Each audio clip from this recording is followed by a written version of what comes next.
I hear that Ricky Hatton possible comeback. Yeah, I'm not so sure of that. I mean, it all depends on how he wants to take his career this time around. Because if he thinks he can knock out a few opponents and jump right back in the ring with the big boys, he's sadly mistaken.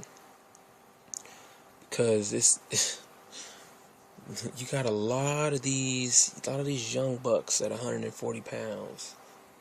147 is a little more shallower than 140. 140 is like the next welterweight division. That's where the sharks are. That's where they're feeding. That's the feeding frenzy. 140 pounds, even 135, 130, feeding frenzy.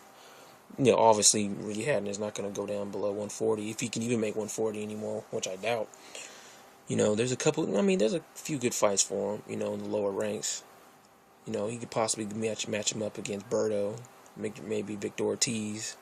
Guys like that. Maybe a few low-ranked, WBA, number 5 or ranked 1 through 5 in the WBA rankings. Stuff like that. Nothing like legitimate ring rankings or anything like that. Give him a few suckers to beat around, get himself acclimated. Another Paulie Malignaggi fight would be pretty nice. I mean, I'm a fan of Paulie Malignaggi, so I'd personally like to see that. I don't know. I've never been a fan of Ricky Hatton. However, I have watched his fights, pre-Mayweather, and I always figured, he was for his era, he did what he had to do to win his fights. I saw the fight he had with Carlos Malza when he was severely cut over both eyebrows.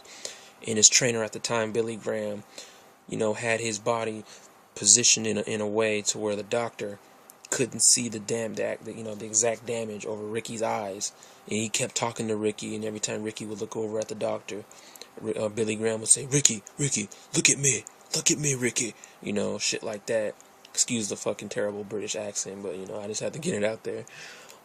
That's because that's pretty much what happened. And the doctor, I think it was the trainer, or there was a cut man, there was a trainer, which was Billy Graham, and there was another guy in there, and they were all like kind of huddled around Ricky Hatton like they were fucking about to play, American football, and the doctor was kind of like the kid who just saw a naked female for the first time amongst all the big guys, and he was trying to get a peek in, like he was looking over the shoulders and shit and couldn't really see. Then once that 2 minutes was up, in the corner, he got up, and the doctor left out of the ring, and he didn't even really get a good look at it. But ultimately Malza lost the fight.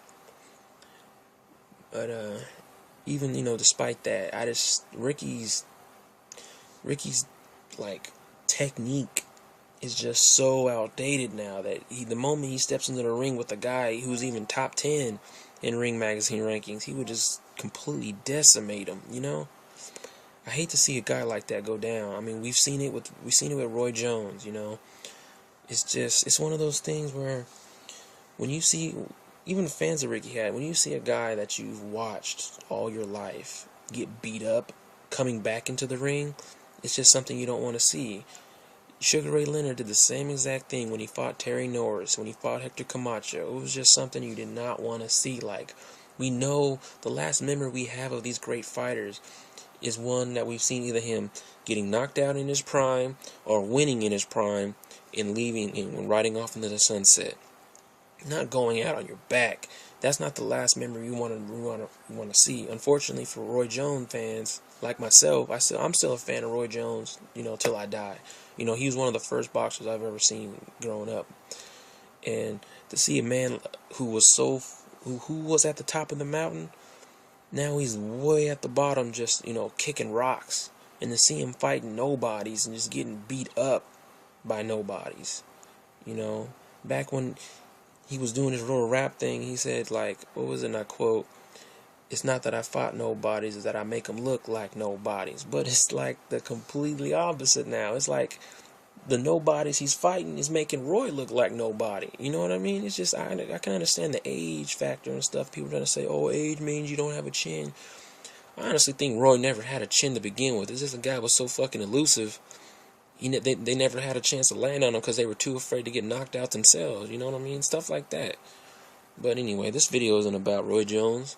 It's about Ricky Hatton. But the same goes for Ricky, you know. Like I said, I've never been a fan of Ricky. I just don't want to see Ricky, you know, something terrible happen to the dude, you know. He seems he has a good heart and gets a good head on his shoulders, you know. He does what he has to do, you know, despite his shortcomings. You know, I just don't want to see that man get completely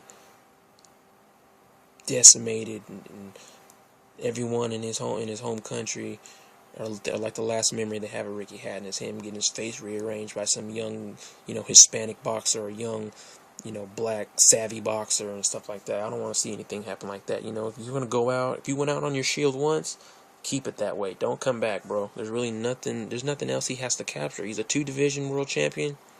You know what? Shit. You have boxers who aren't even a division world champion. They don't even. They never even had an alphabet belt.